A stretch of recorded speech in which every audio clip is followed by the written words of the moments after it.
नरकातला स्वर्ग, स्वर्गातला नरक, हे नरक बघण्याची वेळ आली नसती.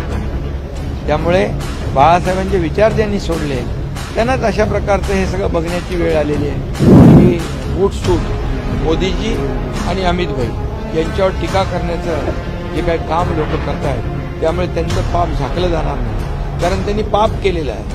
बघा, मी सांगतो तुम्हाला की बाळासाहेबांचे विचार पुढे नेले असते, बाळासाहेबांच्या विचारांवर निष्ठा ठेवली असती, ते नरकातला स्वर्ग, स्वर्गातला नरक, हे नरक बघण्याची वेळ आली नसती. त्यामुळे बाळासाहेबांचे विचार ज्यांनी सोडले त्यांनाच अशा प्रकारचं हे सगळं बघण्याची वेळ आलेली आहे.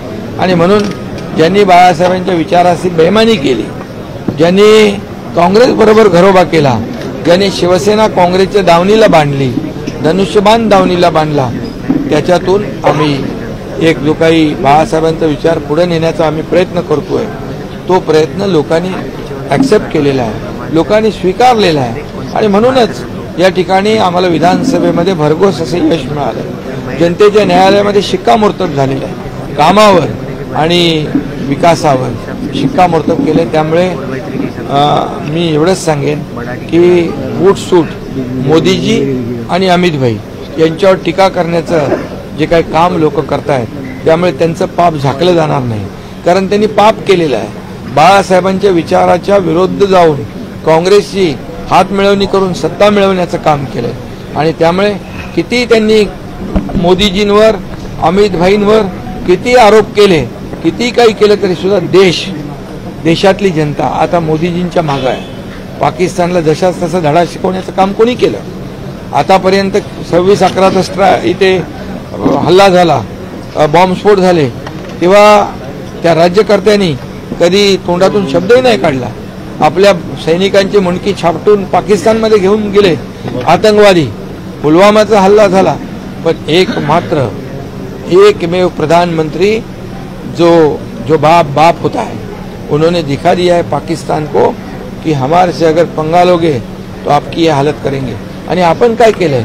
आतंकवादी अड्डे उद्ध्वस्त केले, आपण एअर त्यांच्या बेस उद्ध्वस्त केल्यात. आणि यामध्ये आपण कुठल्याही नागरिकाला त्रास दिला नाही. आणि म्हणून जशाच तसं उत्तर देण्याचं काम ऑपरेशन सिंदूरच्या माध्यमातून प्रधानमंत्र्यांनी केलंय. त्यांच्यावर तुम्ही टीका करता, त्यांच्यावर आरोप करता, ज्यांनी देशाचं नाव पुरं जगामध्ये रोशन केलं. आणि म्हणून तुम्ही कितीही त्यांच्यावर आरोप केले, मोदीजींवर, अमित भाईंवर, तरी सुद्धा त्यावेळेस बाळासाहेबांनी त्यांना मदत केली. बाळासाहेबांनी खुले मनाने त्यांना, कारण त्यांनी हिंदुत्वाचा विचार पुढे नेला मोदीजींनी. तुम्ही हिंदुत्वाचा विचार तर खड्ड्यात घातला, म्हणून तुम्हाला त्यांच्यावर बोलण्याचा नैतिक अधिकार मोदीजींवर आणि अमित भाईंवर बिलकुल नाही. तुम्ही जेवढं त्यांच्या विरोधात बोलाल तेवढे तुम्ही खड्ड्यात जाल आणि देश त्यांच्या पाठीशी उभा राहील. सर, उद्धव ठाकरे म्हटलं होतं काही दिवसापूर्वी की मला नरेंद्र मोदींनी सांगितलं की हे नाजायज औलाद आहे, माझ्या शिक्षा आणि माझ्या सही त्यांनी घेऊन सरकार स्थापन केली.